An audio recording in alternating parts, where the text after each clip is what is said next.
Hello అండి, welcome back to my channel. ఈరోజు మనం ఈ వీడియోలో వసంత పంచమి నాడు ఇంట్లో మనము సరస్వతీదేవి పూజ ఎలా చేసుకోవాలి అనే విషయం తెలుసుకుందామండి. ముందుగా ఒక పీట అనేది ఇంట్లో మనకి ఉంటే గనక ఆ పీట శుభ్రంగా కడుక్కొని మనము పసుపు రాసుకోవాలి. ఇక్కడ నేను కుడి చేత్తోనే రాస్తున్నానండి. కెమెరా కొంచెం ఇటువైపు తిప్పి పెట్టేటప్పటికీ మీకు వేరేలా కనిపిస్తుండొచ్చు. అయితే పసుపు రాసిన తర్వాత పద్మ ముగ్గు వేసుకోవాలి. అష్టదళ పద్మం అంటారు కదా, మనం ఏ పూజ చేసుకున్నా ఇలా వేసుకుంటే మంచిదండి. అందులో అమ్మవారి పూజ చేసుకుంటే ఇంకా మంచిది. ఈ అష్టదళ పద్మం అనేది వేసుకొని కనుక పూజ చేసుకుంటే మనకి ఇది వేసుకున్న తర్వాత కొంచెం పసుపు కుంకుమ ఆ పద్మం మీద వేసి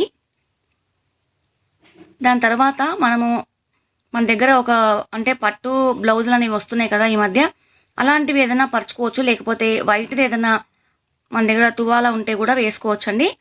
మీ దగ్గర ఏది ఉంటే అది ఎర్రది కానీ ఆకుపచ్చది కానీ తెల్లది కానీ వస్త్రం అనేది పీట మీద పెట్టి మంచిగా మనము సర్ది ఉంచుకొని అప్పుడు అమ్మవారి విగ్రహం కానీ ఫోటో కానీ ఏదైనా ఉంటే గనక దాన్ని శుభ్రంగా తుడుచుకొని కానీ కడుక్కొని కానీ పక్కన పెట్టుకొని అప్పుడు గంధం బొట్లు పెట్టుకున్న తర్వాత అమ్మవారిని ఇలా మనము వస్త్రం పైన పెట్టుకోవాలి.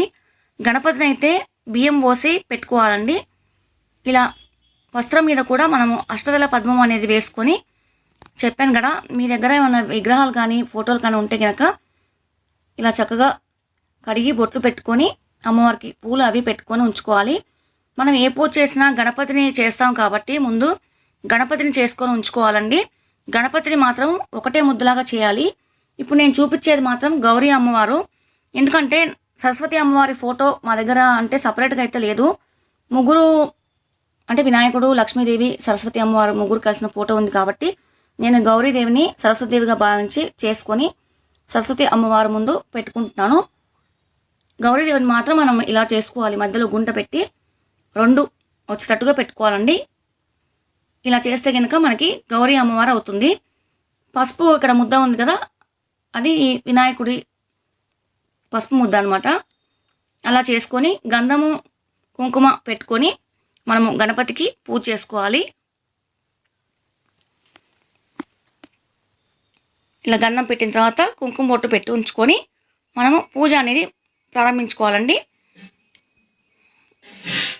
ముందుగా మనము దీపారాధన అనేది ఆవు నెయ్యితో కానీ నువ్వుల నూనెతో కానీ చేసి ఉంచుకొని అలాగే ఒక గ్లాసులో నీళ్లు పోసుకొని దాంట్లో కూడా పసుపు కుంకుమ అక్షింతలు ఇంకా ఏమైనా ఉంటే పక్కన నీళ్లు పోసి పుష్పాలు వేసి పెట్టుకోవాలి ఈశాన్య మూలలో. అలాగే సరస్వతి అమ్మవారికి మినప్పిండితోటి దీపం పెట్టాలి అని చెప్పాను కదండి. మినపప్పు నానబెట్టుకొని అలాగే కొన్ని బియ్యం కూడా నానబెట్టుకొని ఉంచుకొని మనము గ్రైండ్ చేసి పెట్టుకోవాలి. ఇలా ముద్ద చేసుకుంటే కనుక మనకి దీపపు కుందులానే పిండి దీపం అనేది మంచిగా వస్తుంది. ఇలా చేసి పెట్టుకోవచ్చు. గుంట బాగా వచ్చేటట్టు చేసుకుంటే కనుక మనకు నెయ్యి వేసుకుంటే చక్కగా దీపం అనేది వెలిగించుకోవచ్చు.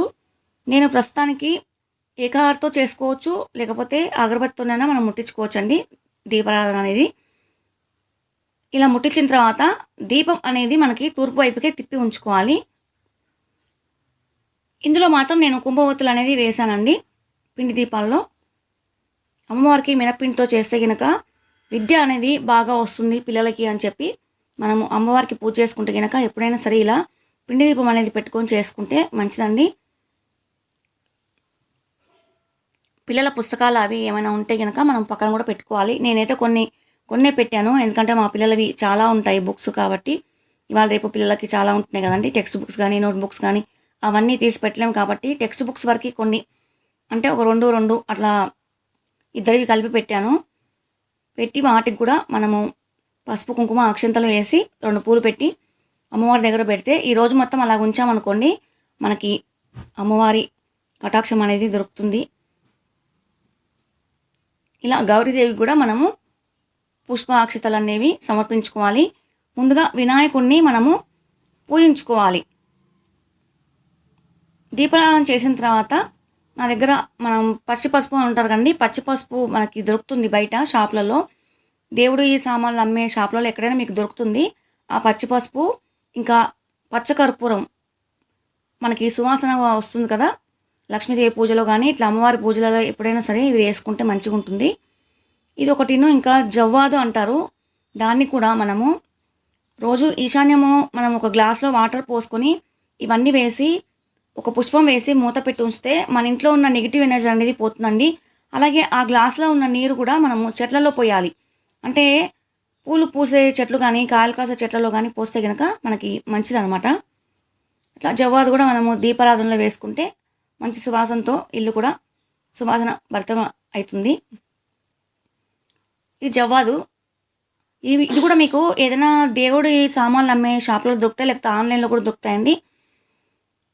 పెద్దగా ఏమీ ఉండదు, 30 రూపాయలు అట్లా ఉంటుంది. అది ఎక్కువ మద్రాసులో దొరుకుతుందంటారు. మనం దాని గురించి కూడా తెలుసుకుందాము. అది దేవుడికి వాడవచ్చు, ఇంకా శరీరం కూడా సువాసన భరితంగా రావడానికి కొంతమంది మగవాళ్ళు వాడుకుంటారు. భగవంతునికి సమర్పిస్తే కనుక మనకి చాలా మంచిదండి. లక్ష్మీదేవి పూజలో కూడా ఇట్లా దుర్గా అమ్మవారు, సరస్వతి అమ్మవారి పూజలో మనము ఈ పచ్చకర్పూరము జవ్వాదు వాడుకుంటే కనుక చాలా మంచిది.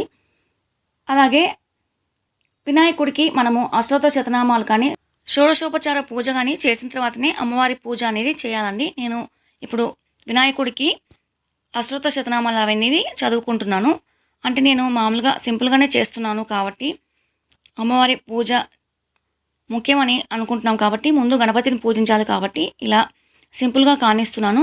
గణపతికి మనము పూజ చేసుకున్న తర్వాత ఒక బెల్లం ముక్క నైవేద్యం పెట్టుకొని పక్కన ఉంచుకోవచ్చండి, అలాగే ఉంచవచ్చు. గణపతిని మాత్రం మనము వాడుకోకూడదు, ఏదైనా నీళ్ళల్లో లేదైనా చెట్టులో కానీ వేసేయాలి. మర్నాడు మనం గౌరీ అమ్మవారిని చేసి పెట్టుకున్నాం కదండి సరస్వతి రూపంగా, దాన్ని మాత్రం మనము రేపు తీసేసుకొని, అంటే మర్నాడు శుక్రవారం అయితే కనుక తీయకూడదు, మర్నాడు అయితే శనివారం అలా ఉంటే కనుక తీసుకోవచ్చు. తీసిన తర్వాత మనము స్నానం చేసే ముందు తలంటు స్నానం చేస్తాం కదండి ఆడవాళ్ళు, అప్పుడు ముఖానికి అనేది పూసుకోవచ్చు చక్కగా అమ్మవారిని. అలా ఆ పసుపు ముద్ద మాత్రం పడేయకూడదు. ఈ దీపము మనము పిండి దీపం పెట్టాం కదండి, ఆ పిండి దీపాన్ని కూడా మనము చెట్లలోనే వేయాలి, ఎవరు తొక్కని చోట వేసుకుంటేనే మంచిది. ఈ పూలు అవి కూడా ఉంటాయి కదండి, నిర్మాల్యం అంటాం కదా, అవి కూడా మనము ఎప్పుడైనా సరే రోజు చేసే పూజకైనా సరే ఒక కవర్లో పెట్టి ఉంచుకొని వాటిని కూడా మనము బుధవారం కానీ లేకపోతే సోమవారము శనివారం అలాంటి రోజుల్లో మనము చెట్లలో పడేసి రావాలి. లేకపోతే మీ దగ్గర ఏదైనా తటాకాలు నదులు చెరువులు ఉంటే అందులో వేయండి, లేకపోతే ఎవరు తొక్కని చోట చెట్లలో వేస్తే సరిపోతుంది.